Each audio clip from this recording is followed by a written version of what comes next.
सभी साथियों को नमस्कार।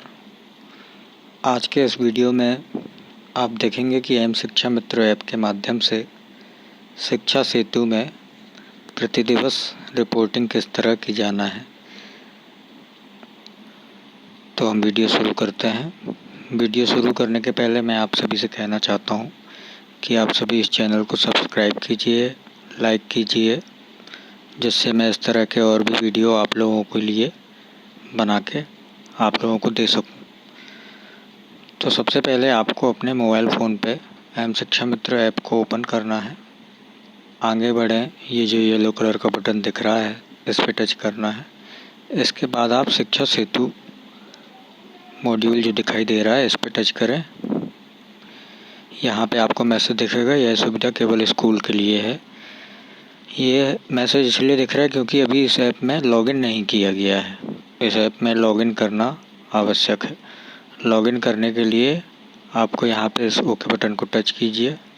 अब यहाँ पे लॉगिन पेज पे यूज़र नेम में आपका यूनिक आईडी और पासवर्ड जो आपको एजुकेशन पोर्टल पे मिला हुआ है वह यूज़र नेम और उसका पासवर्ड दर्ज करना है।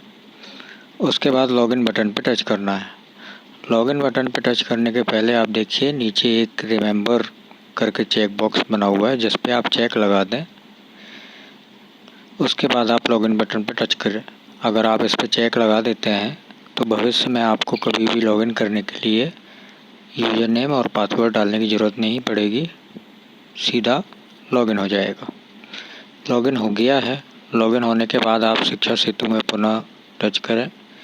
अब यहाँ पे यह जो रिपोर्टिंग है 3 प्रकार के व्यक्तियों द्वारा की जानी है। पहला हेडमास्टर, दूसरा टीचर और तीसरा सीएसी।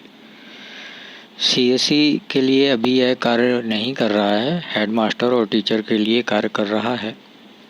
तो मैं आपको टीचर का बता रहा हूँ, दोनों ही सेम है। हेडमास्टर और टीचर दोनों को एक जैसी ही जानकारी दर्ज करना है।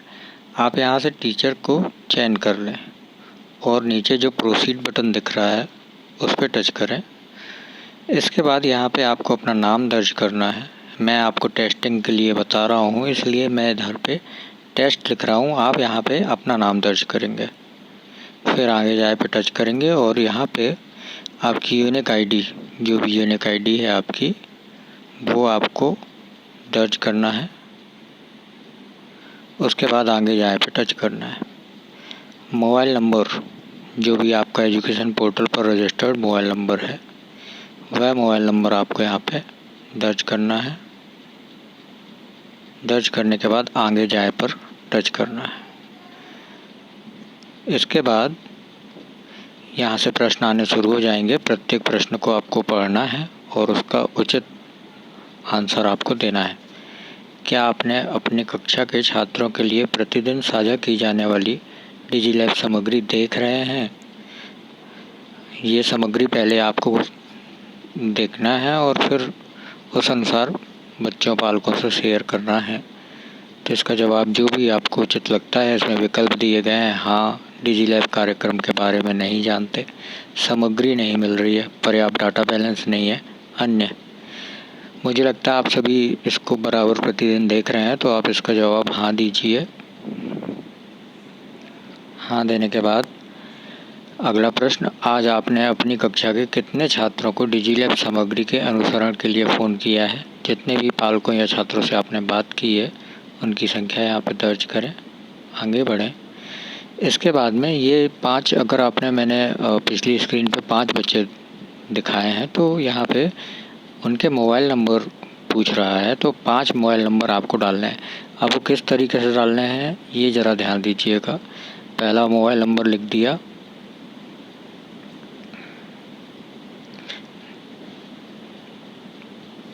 दस अंकों का, और फिर नीचे आना है एंटर बटन के साथ में, और दूसरा मोबाइल नंबर,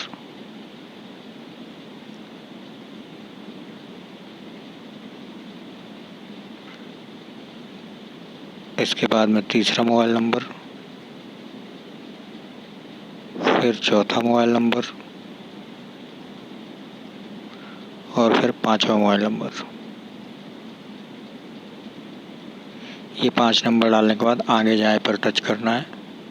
अगला क्वेश्चन है, क्या आपने आज डिजिलैब सामग्री से संबंधित छात्रों को फ़ोन या व्हाट्सएप के माध्यम से होमवर्क दिया है और उनके पहले किए गए होमवर्क पर टिप्पणी की है? अगर ऐसा किया है तो आप हाँ कीजिए, नहीं तो नहीं कीजिए। अगला क्वेश्चन है, क्या आपको लगता है कि बच्चों को इससे लाभ हो रहा है? आप अपने स्वविवेक से निर्णय लीजिए कि बच्चों को कितना लाभ हो रहा है। अगर आप 1 पे रेट करते हैं उसका मतलब है कि बच्चों को बिल्कुल लाभ नहीं हो रहा है। अगर आप 5 नंबर पे टच करते हैं तो उसका मतलब है कि बच्चों को बहुत लाभ हो रहा है। आप अपने अनुसार इसका निर्णय लीजिए और इसको रेट कीजिए 1 से लेकर 5 तक में। जितने भी नंबर आप दे सकते हैं इस व्यवस्था को, उतने आप दीजिए। अगला क्वेश्चन है, डिजिलैब और छात्र कनेक्ट यदि 1/2 मतलब हाफ, तो आपको क्यों लगता है कि बच्चों को लाभ नहीं हो रहा है? जो भी आपका कारण है वो यहाँ पर स्पेसिफाई कर दीजिए। मैं ये टेस्टिंग के लिए कर रहा हूँ, इसलिए मैं अभी यहाँ पे कुछ भी लिख रहा हूँ। बच्चों के पास मोबाइल फ़ोन नहीं है।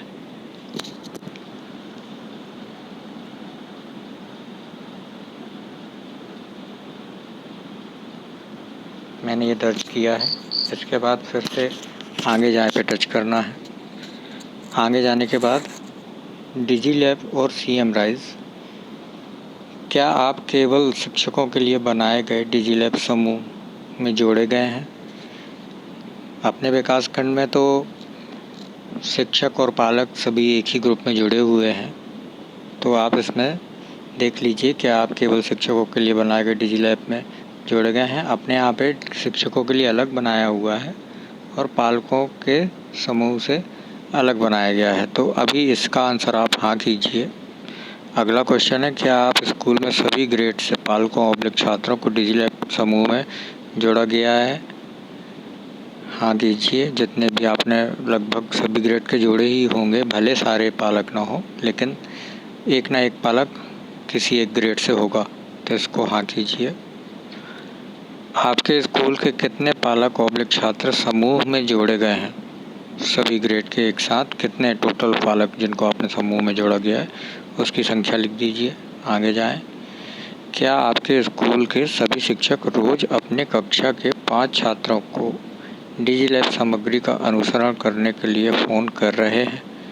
अगर कर रहे हैं तो हाँ, नहीं तो और भी जो विकल्प दिए गए हैं इनके पढ़ के आप सही विकल्प का चयन करें। अगला क्वेश्चन है, आप यह कैसे सुनिश्चित कर रहे हैं कि शिक्षक रोज़ पालकों और छात्रों को फ़ोन कर रहे हैं? शिक्षकों से आप प्रतिदिन बात करते हैं। मैं अपने शिक्षकों के साथ वीडियो ग्रुप कॉल का संचालन करता हूँ। मैंने शिक्षकों के लिए प्रोत्साहन और प्रशंसा पत्र की घोषणा की है। मैं अपने शिक्षकों के साथ नियमित रूप से स्कूल व्हाट्सएप समूह के माध्यम से पूछता हूँ। मैं सत्यापित करने के लिए कुछ पालकों और छात्रों के साथ जांच करता हूँ। इस क्वेश्चन में ये ज़रूरी नहीं है कि आप सिर्फ एक ही विकल्प का चयन करें। जितने भी आप कार्य कर रहे हैं और अगर इन कार्यों से वह कार्य संबंधित है तो आप एक से अधिक विकल्प का भी चयन कर सकते हैं। चयन करने के बाद आगे जाए पे टच करना है। उसके बाद ग्रेड 9 के पालकों की संख्या, यह व्यवस्था कक्षा 1 से 12 सभी में चल रही है। अब एक परिसर एक साला हो जाने के पश्चात 1 से 12 तक की सारी जानकारी देना होता है। जिन शालाओं में एक परिसर एक साला नहीं है वो यहाँ पे 9वीं में, 10वीं में, 11वीं में और 12वीं में 0 लिख सकते हैं। जिनमें एक परिसर एक साला है तो आप अपने हाई स्कूल और हायर सेकेंडरी वाले टीचर्स से पूछ लीजिए कि उनके यहाँ पे कितने पालकों को डिजिलैब ग्रुप्स में जोड़ा गया है।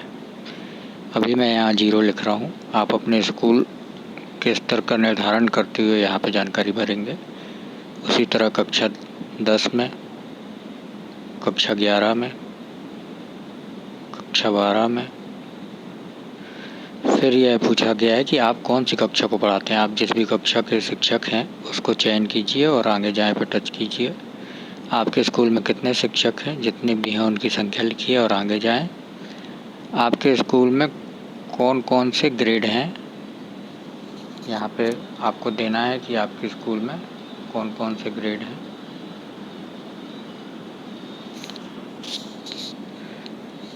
जो भी ग्रेड है उसका चयन करना है और आगे बढ़ना है। क्या आपने दीक्षा ऐप को डाउनलोड किया है? सभी ने आप लोगों ने कर लिया है, इसलिए इसको हाँ कीजिए। जिन्होंने नहीं किया है तो वो जो भी विकल्प दिए गए हैं उनमें से किसी एक का चयन कीजिए। क्या आपके द्वारा CM राइज अंतर्गत कितने कोर्स पूर्ण कर लिए गए हैं? 4 प्रशिक्षण अभी तक में हुए हैं CM राइज के द्वारा। तो आप यहाँ पे जितने भी आपके द्वारा पूर्ण कर लिए गए हैं उसकी संख्या लिखिए और आगे जाए पे टच कीजिए। आप और अधिक पालकों / छात्रों से जुड़ने के लिए क्या कर रहे हैं? मैं SMC के माध्यम से माता पिता तक पहुंच रहा हूं। मैंने पालकों से गृह संपर्क किया है। मैं पालकों से अधिक पालकों को जोड़ने के लिए प्रोत्साहित कर रहा हूं। इन विकल्पों में से जिसका भी आपने कार्य किया हो उसका चयन करें। हमारे विकासखंड में तो पालकों से ही संपर्क किया जा रहा है, तो पालकों से गृह संपर्क किया को मैंने चयन किया है। आगे जाए पे टच करेंगे।